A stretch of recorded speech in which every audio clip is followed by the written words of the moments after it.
1432nd most happening Facebook live show जिसका नाम है राज की बात बी सॉर्टेड के साथ। Really want to thank missus Sonal Phuke ma'am, Nagpur's most popular corporate trainer and psychologist, जो हर हफ्ते एक विषय पर हमारे साथ बात करती है और वो जो होता है वो साइकोलॉजी से रिलेटेड होता है। चलिए मैम पहले करते हैं। गुड मॉर्निंग मैम, नमस्कार, स्वागत आपका राज की बात में। मैम सबसे पहले तो ये कि मैम एक फिल्म आई थी 90 के दशक में जहां पर एक सुपर स्टार एक एक्टर बन चुका था तब तक, लेकिन उसकी वो एक फिल्म ने तो उसको और अपना करियर को उछाल दे दी। फिल्म का जो डायलॉग था वो बड़ा पॉपुलर था कि हार के जीतने वाले को बाजीगर कहते हैं। तो मैम जब हार की बात होती है तो मैम दो किस्म के हार है। एक हार वो जो लाइफ में हो जाती है और एक हार वो जो चढ़ाया जाता है ना मैम। तो ये कैसी विडम्बना है कि जीतने वाले को हार चढ़ाया जाता है, हार पहनाया जाता है। तो सबसे पहले तो ये मैम कि what according to you is failure and what is disappointment? See, failure it has a lot of objectivity in it. कि कोई चीज आपको अचीव करनी थी, वो चीज आप अचीव नहीं कर पाए ऑब्जेक्टिवली, दैट इज फेल्योर। और मुझे ऐसा लगता है कि जब तक आप जिंदा हैं तब तक failure is not a permanent situation unless you decide it to be a permanent situation. Failure तब तक है जब तक आप उठ के कुछ एक्शन नहीं लेते और कुछ और नहीं करते। तो it is basically a stepping stone failure. But disappointment जो होता है it is an emotional situation that you are disappointed in something. Disappointment मतलब आपके एक्सपेक्टेशंस पूरे नहीं हुए हैं जी। ऐसा हो सकता है कि जैसे फॉर एग्जांपल मार्क्स हैं, तो मार्क्स आपको मिल गए, आपने मतलब आप फर्स्ट भी आ गए क्लास में, लेकिन आपके एक्सपेक्टेशन के हिसाब से अगर आपको मार्क्स नहीं मिले जी, तो जीतने के बाद भी आप डिसअपॉइंट हो सकते हो। तो disappointment is a feeling, it is an emotion, whereas failure is objective. It is something which you plan to achieve and you were not able to achieve. You plan to get a job but you were rejected in that interview. So those are failures. But failures ऐसे series of failures हो सकते हैं, series of disappointments भी हो सकते हैं, मगर failure मुझे ऐसे लगता है कि it is not a permanent situation. Failure को change किया जा सकता है। But मैम जो जब कोप अप करने की बात आती है फेलियर्स से, तो मैम जो स्ट्रेटेजी है वो कई सारे लोग बना ही नहीं पाते, क्योंकि उनके लिए फेलियर्स को से कोप अप करने का तरीका एक ही है कि दे पास और दे प्रूव देमसेल्फ। आप इसको किस तरह से देखती हैं? क्या स्ट्रैटेजी होनी चाहिए? क्या कोप अप करने का उसकी कोई एक अवधि होनी चाहिए? कोप अप करने के लिए स्ट्रेटेजीज होनी चाहिए, क्योंकि एक तो सबसे पहले ये जो भी है, मतलब जो भी फेलियर आया है, इसका पहले तो डायरेक्ट कनेक्शन आता है अपने स्टेट ऑफ मेंटल हेल्थ पे। जो मेंटल वेलबींग जो है उस पे उसका असर होता है। You get disappointed, you feel depressed, you feel sad, you feel like you are a loser or something, you feel that you can not do anything. इसके बाद आप मतलब ऐसे हताश हो जाते हैं। तो ये होता है, ये स्टेज होती है उसकी। तो सबसे पहली बात तो ये है कि वो जो भी आपको फील हो रहा है उसको डिस्ट्रैक्ट नहीं कर देना चाहिए, उसको नजरअंदाज नहीं कर देना चाहिए। वो जो ऑथेंटिक फीलिंग जो आपको आ रही है, सबसे पहले उसके बारे में एक अवेयरनेस रखना चाहिए कि मुझे ऐसे लग रहा है। और फेलियर्स लाइफ में आते हैं क्योंकि life sometimes is not fair, sometimes situations are in not our control, sometimes we are not that equipped to put or give our best foot forward. There are many situations because of which the failure has happened, and obviously it is not in our control when that thing has already happened. जी. तो उसमें सबसे पहले तो अपना जो state of mind है, तो ये स्टेट ऑफ माइंड को सबसे पहले हमको ऑब्जर्व करना चाहिए कि हमको क्या लग रहा है। और काफी बार ऐसा होता है कि वो फिर हम डाउनवर्ड स्पाइरल में आ जाते हैं कि फेलियर हुआ, उसकी वजह से डिसअपॉइंटमेंट हुआ, उसकी वजह से हम हमारे ऐसे लगता है कि हमारी सब एनर्जी ही चली गई है।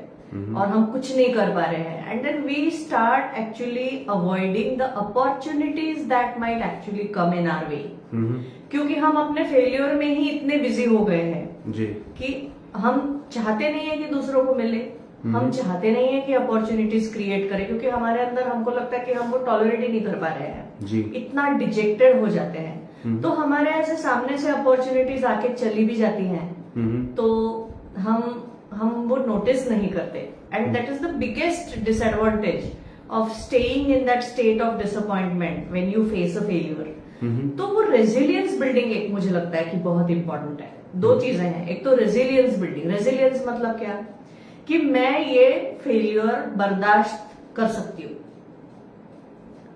फेलियर मेरे से बर्दाश्त होगा, मैं कर सकती हूँ, I can tolerate the feeling of a failure, that is one.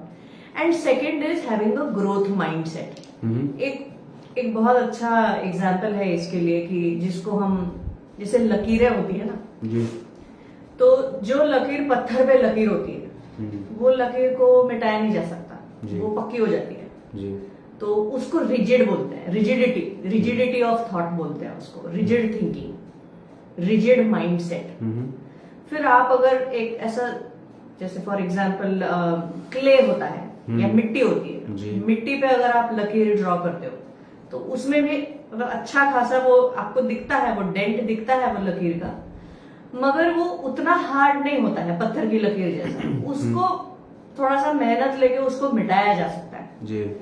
उससे हल्का जो होता है वो होता है रेत में लकीर जी। रेत में लकीर मतलब वो भी दिखती है मगर आप उसको थोड़ा सा ही मेहनत लेनी पड़ती है और फिर वो लकीर मिट जाती है जी। उससे भी लाइटवेट लकीर होती है पानी पे लकीर जी। तो पानी पे लकीर मतलब जब वो लकीर ड्रॉ हो रही है तब भले वो आपको दिखती है मगर फिर वो लकीर चले जाती है जी। और हाईएस्ट ऑर्डर ऑफ जो लकीर है जो पॉसिबल नहीं है ह्यूमनली, वो जो संत लोग होते हैं और जो सही में स्पिरिचुअली अवेकन्ड लोग होते हैं उनके लिए पॉसिबल है वो हवा पे लकीर। मतलब एज इफ की वो एग्जिस्ट ही नहीं करती वो किस तरह से। तो हमको ये हमारा जो माइंडसेट है वो इस तरह से रखना चाहिए फेलियर्स को देखते हुए कि वो पत्थर की लकीर नहीं है जी। उसको अगर हमने बना दिया पत्थर की लकीर तो हम उसी में इतने बिजी हो जाएंगे और फिर हम हमारे एंजाइटी इश्यूज आने लगते हैं उससे। हम मिलना नहीं चाहते लोगों को क्योंकि हमको लगता है कि क्या सोचेंगे लोग मेरे बारे में जी। मुझे फेलियर समझेंगे। एक्चुअली लोग वगैरह कुछ नहीं सोचते हैं, वो हमारा खुद का ही होता है। तो ये दो चीजें हैं, तो रेजिलियंस है। रेजिलियंस मतलब खुद को ये बताना कि मैं ये फेलियर बर्दाश्त कर सकता हूँ या कर सकती हूँ। टॉलरेंस की बात है ना, I can tolerate it and I will move out of it. और दूसरा है ग्रोथ माइंडसेट। ग्रोथ माइंडसेट मतलब जो रिजिडिटी ऑफ सिचुएशन है वो रिजिडिटी ऑफ सिचुएशन को थोड़ा सा लाइट वेट बना के open your self up for opportunities for meeting people. आप सोशल इस वक्त है जब आप एक्चुअली सोशल मीडिया का अच्छे से एडवांटेज ले सकते हो, यूज कर सकते हो। सोशल मीडिया पे एक्टिव हो जाइए, आप क्या कर रहे हैं उसको आप लोगों को बताइए, शेयर कीजिए। हर एक के पास कुछ ना कुछ होता है शेयर करने के लिए। Get out of your cocoon and start creating opportunities. How? By meeting people, by becoming vulnerable. कि लोग बोलेंगे तो बोलेंगे मगर मुझे तो अपने इसमें से बाहर निकलना है। वो माइंडसेट रखना बहुत जरूरी है। मैम, एक होता है फेलियर मिल जाना और एक है कि फेलियर का पहले से इस बात पर कहीं ना कहीं एक्सेप्ट कर लेना कि मुझे फेलियर ही मिलेगा। Probably when you are into this situation of that how will you handle the fear of rejection, ये जो fear वाली जो बात है मैम, इसको किस तरह से करें? फियर बहुत ये रियल मैम मुझे भी है, ये मुझे भी सभी को होता है। सी ये ह्यूमन बीइंग वाली बात है तो इससे कोई बचा नहीं है। हाँ, तो चलिए हम इंसान हैं, हम इंसान हैं और हमको फियर, पर हमको तो हमने देखा है ना बचपन से एड्स में कि डर के आगे जीत है, देखा है ना जी। तो वो है, एक्चुअली है। क्योंकि क्या है, मतलब वो सिर्फ बोलने के लिए या सिर्फ अच्छा लगता है सुनने में, उसके लिए नहीं है जी। वो डर रहना नेचुरल है। उससे हमने उसको भी एक पॉजिटिव तरीके से देखना चाहिए कि जो हमको डर लग रहा है वो डर हमको सावधान कर रहा है कि हमने अभी तक जो भी हमने हमारे से गलती हुई होगी, जो भी रीजन की वजह से हमको फेलियर आया होगा, सो इट एक्चुअली प्रिपेयर्स अस कि ये रिपीट नहीं होना चाहिए। तो वो थोड़ा डर रहना, थोड़ा सा एंजाइटी रहना, सीखना भी तो चाहिए ना अपने फेलियर से, तो इसलिए वो एक्सेप्ट करना, वो डर को भी एक्सेप्ट करना, ये तो होना ही चाहिए, ठीक है। कभी कभी क्या होता है कि ये फेलियर्स की वजह से लोग अपने दिमाग में ऐसा कुछ कर लेते हैं कि मतलब जो चीजें रेलेवेंट नहीं है उस पर फोकस करते हैं। एक तो उसमें ये हो सकता है कि मेरे स्टार्स अच्छे नहीं है जी, मुझे लाइफ में मेरा नसीब ही अच्छा नहीं है, मेरा लक ही कभी मुझे साथ नहीं देता, या फिर मैं किसी पैटर्न में या लूप में मैं फंस गई हूँ या फंस गया हूँ। ये पैटर्न है, मतलब ऐसा हुआ था ना लास्ट टाइम, अब देखो अब मैं ऐसे करूंगा तो अब भी ऐसे होने वाला है, और मुझे पता है कि ऐसे ही होने वाला है। तो मुझे ये हमेशा, मतलब मैं मेरे क्लाइंट्स को ये बताती हूँ कि there is no such thing as pattern, क्योंकि लास्ट एक्सपीरियंस जो हमको आया है तो वो एक्सपीरियंस ने हमको एक स्टेप थोड़ा सा बेटर बनाया है। So now when I am facing a different situation, I am not exactly the same person that had the experience of failure last time. So I am not the same person. The situation is not exactly the same. Time आगे बढ़ रहा है, so it is a linear process. It is not a cyclic process. तो काफी बार ये ऐसा मन में बैठ जाता है कि मुझे तो मेरे नसीब में तो फेलियर्स ही लिखे हुए हैं, ऐसा कुछ नहीं होता है। And the more you try, the more there are chances for failures, but there are more chances for success as well. जी, आप शुरू ही नहीं करेंगे तो फिर मतलब फिर तो फेलियर ही फेलियर है। मैम लेकिन ये जो ये जो बात है कि किसी को अगर बैक टू बैक फेलियर्स मिल रहे हैं जीवन में, तो मैम ऐसा तो नहीं है कि वो कोशिश नहीं कर रहा होगा, लेकिन जब किसी को बैक टू बैक फेलियर्स मिल रहे हैं मैम, वो ये जो सेल्फ डाउट है, ये जो सेल्फ एस्टीम पे जो एक धक्का है कि मुझे कॉन्स्टेंटली फेलियर्स मिल रहे हैं, तो मैम वो उसको हैंडल कैसे करे? जैसे मैम कोई महिला विवाह करती है और उसके बाद फिर जब वो विवाह में फेल हो जाती है, उसको कहीं ना कहीं तो रियलाइजेशन हो जाती है उसे, लेकिन मैम उसके पीछे वो मेहनत भी तो करती है, बहुत कोशिश करती है, बट फिर भी जब कुछ नहीं हो पाता तो मैम उसको वो डील कैसे करे?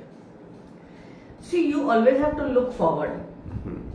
अगर आप पास्ट की तरफ ही अगर आप देखेंगे और यही सोचेंगे कि ऐसे ही हुआ है और ऐसे ही होगा, सी देयर आर 2-3 थिंग्स। एक तो पहली बात है ना, हम because we are human beings, a lot depends on the external circumstances, a lot depends on the people that we interact, people who we meet, the kind of work that we are in, the kind of family we are born into, the kind of family that we will get married into.